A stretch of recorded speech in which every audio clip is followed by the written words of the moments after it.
नमस्कार साथियों, सूर्य नगरी यूनिक लॉ क्लासेस के यूट्यूब चैनल पर मैं डॉक्टर उर्मिला राठी आपका हार्दिक स्वागत और अभिनंदन करती हूँ। बात करें हम लोग जुडिशरी के एग्जाम की, तो कैसे चल रही है आप लोगों की प्रिपरेशन? अभी कोई एग्जाम नहीं है ना, क्योंकि आरजीएस मेन का रिजल्ट आने वाला है, हरियाणा के इंटरव्यू चल रहे हैं, झारखंड मेन की डेट भी आई नहीं है। अब अपकमिंग जो भी जुडिशरी आएगी सबसे पहले उस पर न्यू लॉज आएंगे। तो हम चर्चा करते हैं सूर्य नगरी यूनिक लॉ क्लासेस की। यूनिक लॉ क्लासेस में every month new batch start होता है।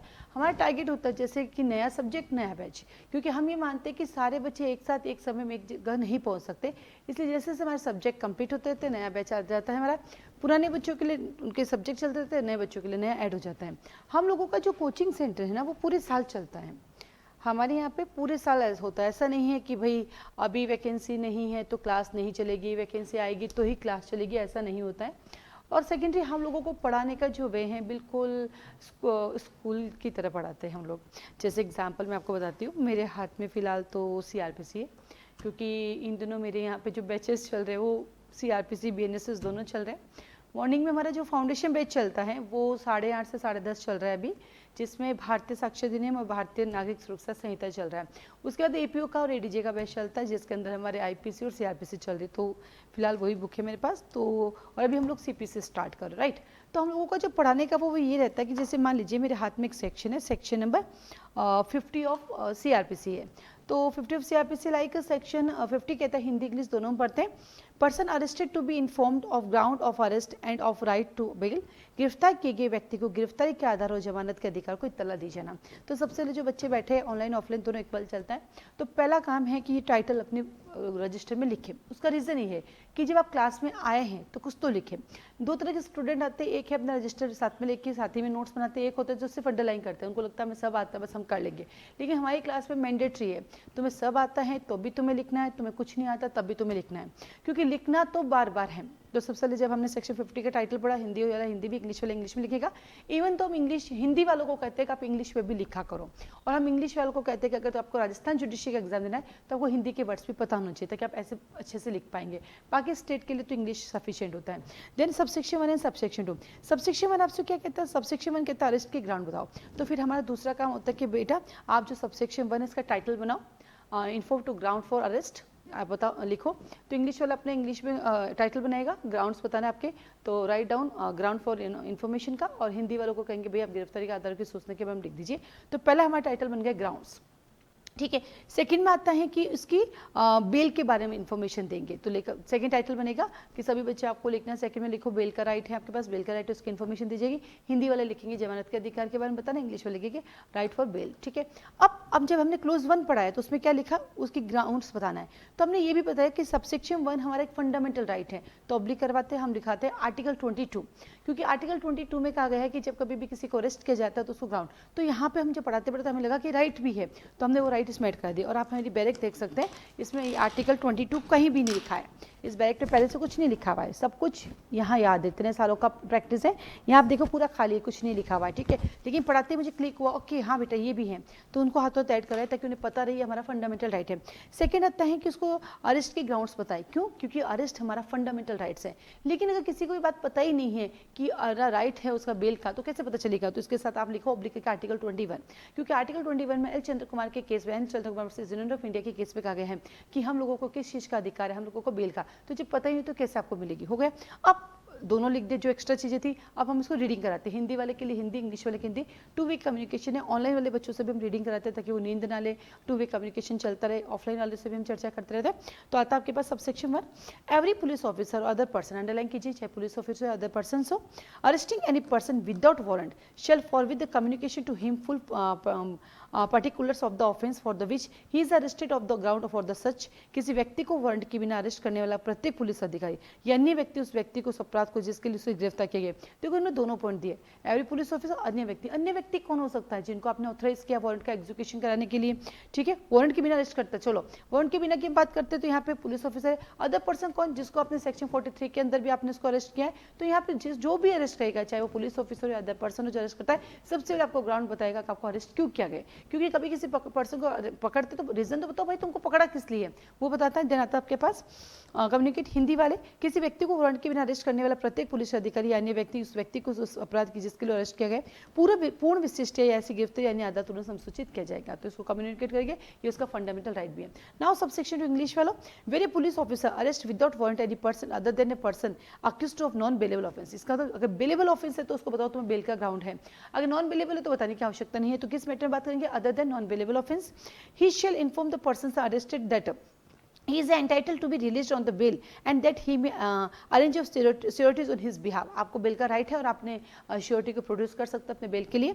हिंदी वाले, जहाँ कोई पुलिस ऑफिसर अजमानत अपराध के लिए अभियुक्त व्यक्ति से भिन्न किसी पर्सन को विदाउट वारंट अरेस्ट करता है, वह अरेस्ट किए गए पर्सन को इन्फॉर्मेशन देगा कि बेल पर छोड़ने के लिए एंटाइटल है, सो अपने लिए सिक्योरिटी की व्यवस्था करें। हम जब सिक्योरिटी की बात करते हैं तो सेक्शन नंबर हमें कहता है सेक्शन 71 ऑफ CRPC कि जब भी किसी पर्सन को अरेस्ट किया जाता है तो पहला एक प्रोसीजर फॉलो किया जाता है विद वारंट। विद वारंट के लिए 71 में दिया हुआ है, लेकिन विदाउट वारंट में भी होना चाहिए, तो यहाँ पे प्रोविजन दिए गए। तो जब हम लोग पढ़ाते हैं तो पहले उसका कंसेप्ट क्लियर करते हैं, उसके बाद हम उसके की पॉइंट लिख पाते हैं और देन रीडिंग रहता है। अब आप कहेंगे रीडिंग क्यों करवाई, ये तो सर पढ़ा दिया। रीडिंग इसलिए करते हैं कि खुद से जब आप पढ़ते हैं तो बैरेक पढ़ते हैं तो ऐसे झिरे आती है, नींद आती है। तो हमारी क्लास का रूल है कि भैया हम बैरेक का एक लाइन पढ़ेंगे, उसका रीजन है कि जब आप क्लास में पढ़ोगे तो अंडरलाइन करो तो अंडरलाइन हो जाएगी, और जब एक बार अपना बैरेक को आप अंडरलाइन कर लेते हैं तो आपको हमेशा के लिए याद हो जाते हैं। इस तरह से थ्रू आउट हमारे सारे सब्जेक्ट ऐसे चलते हैं। मैं पूरे इंडिया पढ़ाती हूँ, बिहार के भी सारे सब्जेक्ट पढ़ाती हूँ, यूपी के सारे सब्जेक्ट पढ़ाती हूँ, यानी मैं इंडिया के लगभग 75 सब्जेक्ट पढ़ाती हूँ जो ADJ के हैं और जो RJS के हैं। इवन दो मैं APO की तैयारी भी कराती हूँ तो उसके सब्जेक्ट आर्म्स एक्साइज एक्ट है, मैं भी रीडिंग करती हूँ, स्टूडेंट से भी कराती हूँ, कंटिन्यू चलता रहता है। इस तरह से हम लोगों के फाउंडेशन पे चलते हैं जो लॉन्ग टर्म चलते हैं। एक एक लाइन पता होनी चाहिए क्योंकि किसी भी लाइन में से कोई भी क्वेश्चन आ सकता है। लास्ट टाइम राजस्थान ADJ का पेपर देखिएगा, आप बिलीव ही नहीं करोगे कि वहाँ पे राजस्थान ADJ के अंदर जब हम लोग CRPC पढ़ते हैं तो CRPC का चैप्टर नंबर हम लोग पढ़ते हैं 36 जो है वो है 467 से लेके 473। जनरली हम 468 पढ़ते हैं क्योंकि इसमें बताया गया लिमिटेशन पीरियड कितना है, 469 भी बताया गया है कि कब आपका टाइम स्टार्ट होता है, लेकिन 467 पढ़ते ही नहीं है, सिर्फ एक बार देख के फिर कहते आगे बढ़ो। 467 से क्वेश्चन आया हुआ है, तो हम तो एक एक लाइन हर सब्जेक्ट का पढ़ाते हैं, छोड़ते कुछ नहीं। इस बार RJS प्री का पेपर उठा के देखिएगा, क्लास में जो बच्चे पढ़ते हैं उनको तो पता ही पूरा पढ़ते हैं। इवन जो मैंने यूट्यूब पे पढ़ा रखा है, कंटीजेंट डिग्री क्या होती है, यूट्यूब पे पढ़ा रहता है, डिग्री की एक डेफिनेशन ऑर्डर 45 पे भी दे रखी है, मतलब कई ऐसी चीजें जो मैंने यूट्यूब पे सिर्फ ऐसे जनरल देती हूँ लेक्चर, उस पर भी आए हुए हैं, तो क्लास में जो पढ़ा है वो तो पूरा आना ही आना है। तो इस तरह से हम लोगों के फाउंडेशन बेस चल रहे हैं जो नए स्टार्ट हो रहे हैं 21 सितंबर को। इंडिया के हर स्टेट, चाहे उड़ीसा का कोर्स ले लीजिए, चाहे वेस्ट बंगाल का आप कोर्स ले लीजिए, चाहे आप राजस्थान का कोर्स ले लो, चाहे गुजरात का, गुजरात में गुजराती नहीं पढ़ाती, लॉ कंप्लीट पढ़ाती हूँ, यूपी में लॉ पढ़ाती हूँ, GK नहीं पढ़ाती, यानी जो लॉ, क्योंकि लॉ इंस्टीट्यूट है, लॉ कंप्लीट पढ़ाती हूँ। राजस्थान के लिए हिंदी इंग्लिश भी पढ़ाती हूँ, हरियाणा के लिए भी जो आपके आती है हिंदी इंग्लिश वो पढ़ाती हूँ, गुजरात की इंग्लिश पढ़ाती हूँ, MP में जो है वो इंग्लिश पढ़ाती हूँ, ठीक है, बिहार में सिर्फ लॉ पढ़ाती हूँ, यूपी का सिर्फ लॉ पढ़ाती हूँ, GK नहीं पढ़ाती, दिल्ली के अंदर कंप्लीट सब्जेक्ट पढ़ाती हूँ, चाहे लोकल लॉ हो, माइनर लॉ हो या कंप्लीट हो। उसके बाद आता है आपके पास महाराष्ट्र भी पढ़ाती हूँ मैं, पंजाब, हरियाणा, आंध्र प्रदेश, जम्मू कश्मीर, तेलंगाना, केरला। हाँ, मैं इंग्लिश पे पढ़ाती हूँ, बट मैं पूरा कोशिश करती हूँ कि मैं इंग्लिश पे सेंटेंस लिखाऊँ, अपने आप को हर रोज इंप्रूव करती हूँ ताकि इंग्लिश मीडियम वालों को भी उतना ही अच्छे से पढ़ा पाऊँ जितने हिंदी मीडियम वालों को पढ़ाती हूँ। इवन बहुत सारी चीज़ें तब इंग्लिश में होती है कि भाई हिंदी के लिए भी सोचना पड़ता है, तो ये करते करते अभ्यास से चीज़ें हो जाती है। तो इस तरह से हम लोगों के फाउंडेशन बैच चल रहे हैं, नए बैच स्टार्ट हो रहे हैं हम लोगों के 21 तारीख से, और उस दिन हमारा स्टार्ट होगा CPC। क्लास का टाइमिंग जनरली 7:30 से रहेगा। हाँ, अगर हमारे पास कुछ ऐसे स्टूडेंट होते हैं जस्ट लाइक मदर हैं, उनके छोटे बच्चे स्कूल भेजना है, या वाइफ है, हस्बैंड को टिफिन देना है, तो हम फिर एडजस्ट कर लेते हैं, 7:30 बजे 8 बजे क्लास शुरू होगी। क्लास जो चलती है हमारी जूम ऐप पर लाइव क्लासेस चलती है, ऑफलाइन भी आप जोधपुर आके पढ़ सकते हैं, आप घर बैठ के पढ़ सकते हो, 2 in 1 है, दोनों एक साथ ही सेटअप है। यहाँ ऑफलाइन के बच्चे बैठते हैं, ऑनलाइन के 2 वे कम्युनिकेशन है। जैसे क्लास खत्म होती है वैसे रिकॉर्डिंग अपलोड हो जाती है, तो आपको रिकॉर्डिंग भी मिलती है, हर एक रिकॉर्डिंग आप 5 टाइम देख सकते हैं। कोर्स का ड्यूरेशन जितना होगा उतने दिन आपके पास रिकॉर्डिंग रहेगी।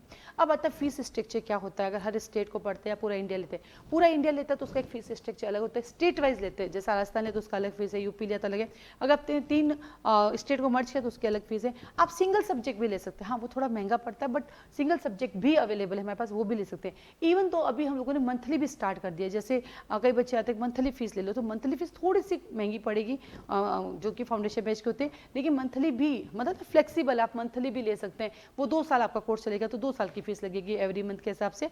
और कोर्स लेते हो 8 महीने का कोर्स होता है।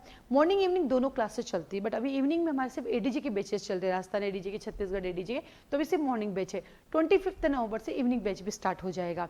साथ ही साथ हिंदी ग्रामर, इंग्लिश ग्रामर के इंडिविजुअल क्लासेस भी आप ले सकते हैं। एडीजी के रैपिड रिवीजन कोर्सेज चल रहे हैं, प्री ओरिएंटेड कोर्सेज चल रहे हैं, तो आप उनको ज्वाइन कर सकते हैं। तो मेन जो हमारा टारगेट है पढ़ाने का भी, वो है हर सेक्शन से जुड़ा हुआ कौन सा और दूसरा सेक्शन है जो आपको सिर्फ माइंड में रखने के लिए है, कौन सा सेक्शन जो एग्जाम में आपको लिखना साथों है। साथ में केसेस भी लिखाते हैं, हर एक कानून के अंदर जहाँ सेक्शन में केस लो आता हो, केस लो भी हम क्लास में लिखाते, केस लिखाते, केस की फाइंडिंग क्या आई थी सुप्रीम कोर्ट ने उसमें क्या कहता वो हम लिखाते हैं, और केस की कहानी सुनाते हैं।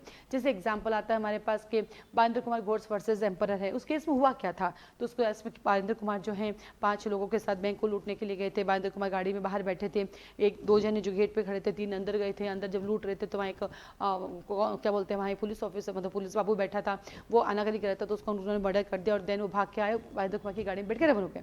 तो हम कहानी भी पूरी सुनाते हैं। उससे क्या फायदा होता है कि जब उस केस की कहानी आपको पता है तो केस हमेशा आपको क्लिक कर जाता है, और उसकी फाइंडिंग क्या निकली थी कि क्या सेक्शन 34 और क्या सेक्शन 149 दोनों साथ में लगे थे 302 के साथ या नहीं लगे थे, क्या बारिंदर कुमार घोष को सेम इक्वल पनिशमेंट मिला था या नहीं मिला था, तो वो पूरा फाइंडिंग भी लिखाते हैं।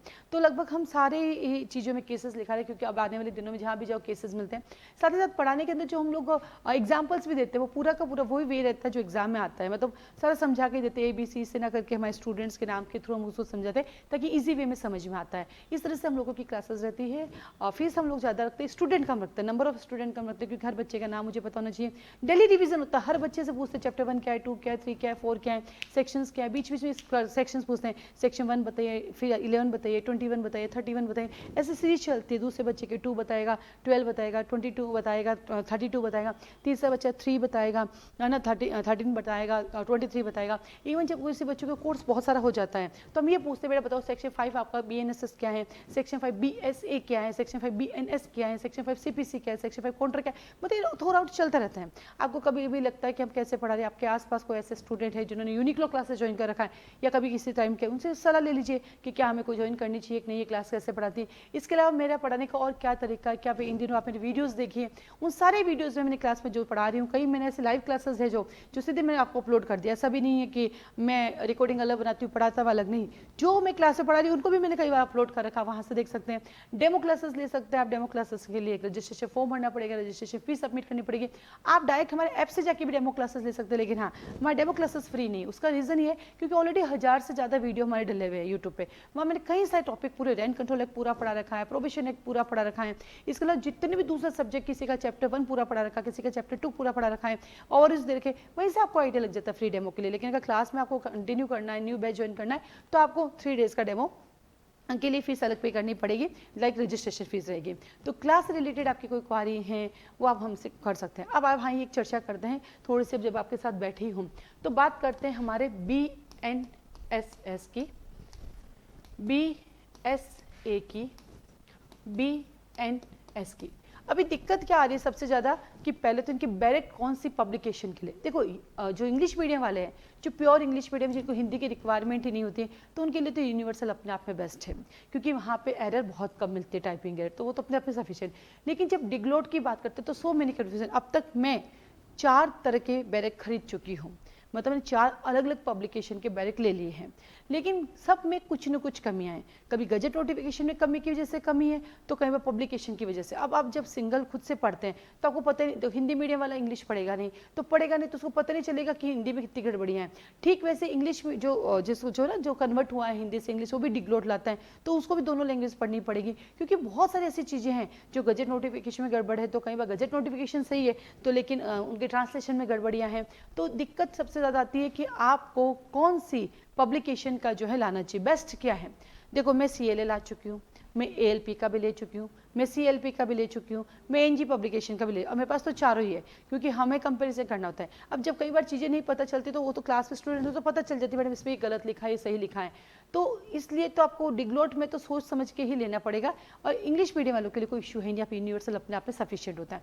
अब आता है कि क्या नई BNSS और CRP से भी क्या डिफरेंस आया है, क्या ज़्यादा डिफरेंस है, क्या हम सेल्फ स्टडी कर सकते हैं? बिल्कुल। अगर आपने CRP से रट्टी हुई है तो आप CRPC को साथ लेके BNSS को पढ़ सकते हैं, लेकिन आप BNSS को सेल्फ स्टडी से याद नहीं कर सकते। उसका रीजन ये है बेटा, उसमें बहुत नई नई चीजें ऐड हो गई। जैसे कि हम बात करते हैं सीआरपीसी सेक्शन 154 जो कि अब 173 हो गया। जब आप 173 पढ़ेंगे तो वहां पे आपको कुछ नई चीजें दिखेगी। जैसे आपने इलेक्ट्रॉनिक कम्युनिकेशन को एफआईआर दर्ज कर रही है तो उसमें अंदर 3 डेज में आकर आपको उस पर सिग्नेचर करने पड़ेंगे। जब भी कोई एफआईआर दर्ज होती है तो पहले इन्वेस्टिगेशन स्टार्ट नहीं होगी, पहले आपको 14 डेज के लिए रुकना पड़ेगा, फिर उसकी प्रीलिमिनरी इंक्वायरी करेंगे, फिर मैटर बनेगा तो देन फर्दर आपको बना इन्वेस्टिगेशन स्टार्ट होगी। ऐसी चीजें कहीं जगह डाली है, कहीं जगह डेज डाले 90 डेज 180 डेज है ना, ऐसे आपको दिख रही है, कई सारे सबसेक्शन है वे, तो वो आप समझ तो लोगे लेकिन वो याद नहीं होगा। उस याद करने के लिए आपको बार बार किसी न किसी से सुनना पड़ेगा, नंबर 1। नंबर 2, सीरीज पूरी चेंज हो गई। अब आप सेक्शंस खुद से याद करने बैठो नहीं याद होगा, लेकिन बातों बातों हो जाएगा। जैसे मैं आपको डेफिनेशन क्लोज की बात करूं तो डेफिनेशन क्लोज आप जब जाओगे तो आप देखोगे कि डेफिनेशन क्लोज को याद करने का ट्रिक कैसे अपनाओगे, कैसे उस ट्रिक से आप जैसे आया यू, तो you are a police station, we are a public prosecutor, why are you victim, तो वाई से why are you victim, V से we are a public prosecutor, you are a police station. ऐसा कोई याद करना पड़ेगा तो होगा ही नहीं। जैसे हम लोग जी की हम बात करें तो हमारे दादाजी को जी बोलते हैं, तो जी ने क्या कॉग्निजेबल ऑफेंस, ओ कहीं हुई गयो के साथ, ओ जो है नॉन कॉग्निजेबल ऑफेंस हुई गयो। तो ऐसे बातों बातों में हम लोग क्या करते, पूरा का पूरी चीजें मजाक में पूरी चीजें याद कर लेते हैं। आप खुद से पढ़ के देखो, आप इतना इरिटेट हो जाओगे, पकड़ के बैठ जाओगे, ये कहना क्या चाहता है, ये है क्या, नहीं कर सकते क्योंकि ट्रिक बनाने में समय लगता है। तो क्लास में जब आप ज्वाइन करके पढ़ते हो तो 2 से 4, 4 से 6 लोगों की बात सुनकर आप जब पढ़ते हो तो चीजें खुद से याद होनी स्टार्ट हो जाती है। ठीक वैसे चलते हैं हम लोग भारतीय साक्ष्य अधिनियम की तरफ। भारतीय साक्ष्य अधिनियम में ज्यादा कोई चेंजेस नहीं है, मोस्ट ऑफ चेंजेस इनके हैं सेक्शन के अंदर, जो इनकी सीरीज वो पूरी चेंज है, तो पूरी सीरीज आपको रटनी पड़ेगी। अब आ गए हमारे पास उसका डेफिनेशन क्लोज, तो उसको तो याद करना बहुत ईजी।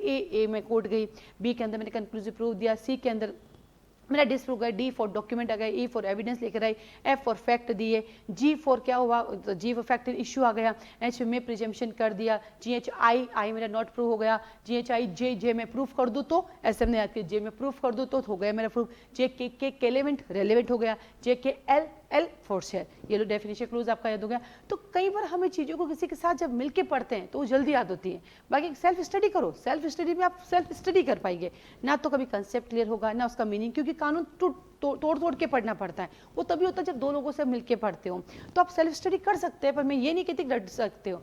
रटने के लिए, समझने के लिए, चीज़ों को याद करने के लिए, लिखने के लिए, प्रेजेंटेशन के लिए, कंसेप्ट क्लियर करने के लिए और कोर्ट पे प्रैक्टिकल कैसे चलते हैं करने के लिए आपको कोचिंग ज्वाइन करना ही पड़ता है। क्योंकि जब 4 लोगों से चीज़ें सुनते हो तो 8 नई बातें पता चलती है।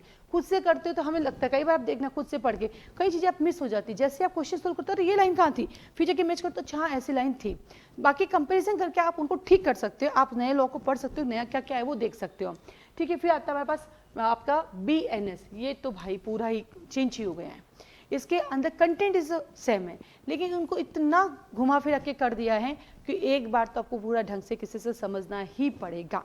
जैसे कई ऐसी चीज़ें जो पहले नहीं थी अब इंक्लूड, जैसे चाइल्ड पहले नहीं थी, कम्युनिटी सर्विसेज पहले नहीं थी, ठीक है, छोटे जो संगठित अपराध है पहले नहीं थे, फिर आता ऑर्गेनाइज्ड ऑफेंस पहले नहीं थे, आतंकवादी को लेके पहले नहीं थे ना, झपटमारी जो होती है हमारी वो पहले से नहीं थी। तो ऐसे कई नई चीज़ें इनको ऐड किया। और सबसे खतरनाक जो BNS में हुआ है वो खुद से क्यों नहीं पढ़ सकते, इतने सारे सबसेक्शंस हो गए हैं कि इन्होंने तो हमारी पुरानी वाली CRPC को भी पीछे छोड़ दिया। और सबसेक्शंस याद करना है तो आपको जुड़ना ही पड़ेगा हमसे, ताकि हम रोज रिवाइज क्योंकि हम तो सबसेक्शन के की पॉइंट बनाते, तभी आपको बताया, जब की पॉइंट बनेगा तभी वो याद होगा, नहीं तो होगा नहीं।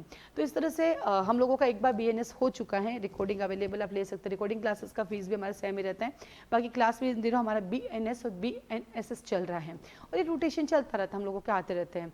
तो इनकी कंपेरिजन है कि इसमें बहुत सारी नई नई चीज़ें आई हैं, नए नए राइट्स दे दिए पुलिस के पास, वैसे मजिस्ट्रेट को भी बाउंड कर दिया। पहले हमारे जजमेंट प्रोनाउंस के अंदर कोई लिमिटेशन पीरियड नहीं था, अब उन्होंने 45 डेज दे दिया है। फिर हम बात करते हैं BSA की, तो BSS में पहले हमारा इंटरप्रिटेशन क्लोज था, उसको डेफिनेशन में डाल दिया। मे प्रिजम्पशन, शेल प्रिजम्पशन हमारे डेफिनेशन क्लोज में आ चुकी है। साथ ही साथ आप देखेंगे तो हमारे रेजिस्ट्री से लेकर तो सेक्शन 6, 7, 8, 9, 10 जो था, 10, 11, 12, 13, 14, 15, 16 वो सारा एज इट इज़ है। बस चेंज हुआ तो क्या 1-2 वर्ड्स चेंज हुए हैं। चाहे लाहौर था, लाहौर को हमने कलकत्ता कर दिया, मतलब उनके नाम चेंज हुए, बाकी तो वो सारा सीरीज सेम टू सेम ही आपका चल रहा है। ठीक है, और इसमें बहुत बदलाव है। ये तो मतलब कंटेंट भले सेम हो लेकिन बाकी चीज़ें इसमें बदल गई हैं। अब आते हैं हम आगे चलते हैं कि किसी भी स्टेट की जुडिशरी की प्रिपरेशन करने के लिए सबसे पहले आपको क्या करना चाहिए। एक तरीका है, सबसे पहले जिस स्टेट का पेपर देने जा रहे हो उस स्टेट का प्रीवियस ईयर का एक पेपर सॉल्व करो। जब वो पेपर सॉल्व कर लोगे वहीं से आपको पता चल जाए आप कर सकते हैं नहीं। सेकंड, क्या आपको जुडिशरी की प्रिपरेशन करनी चाहिए? नहीं। तो आप एक काम कीजिए, जब भी किसी कोचिंग में जाते हैं वो डेमो देते हैं आपको 3 डेज 4 डेज 5 डेज, या जैसे हमारे यहाँ पे आपको सिंगल सब्जेक्ट भी देते हैं, आप या तो एक 3 डेज का डेमो लो और देखो आपको कितना याद हुआ, या फिर एक सिंगल सब्जेक्ट ले लो, वो एक सिंगल सब्जेक्ट पढ़ के देखो, उससे आपको लगता है आप कर सकते हैं तो देन आप अपना टाइम उसमें इन्वेस्ट कीजिए और फिर पूरा कोर्स जो कंटिन्यू। आपको लगता है भाई ये सब मेरे बस की बात नहीं, मैं बैठ के रिवीजन नहीं कर सकती, मैं नोट्स नहीं बना सकती, मुझे कंसेप्ट क्लियर नहीं रहे, तो तुरंत प्रभाव से अपना समय बचाइए और सीधा कोर्स ज्वाइन कीजिए, क्योंकि जितना समय आप यहाँ तैयारी में लगाएंगे उतने में आप कोर्स जाना शुरू करेंगे, आपकी पहचान बनेगी और वकालत भी कम नहीं है।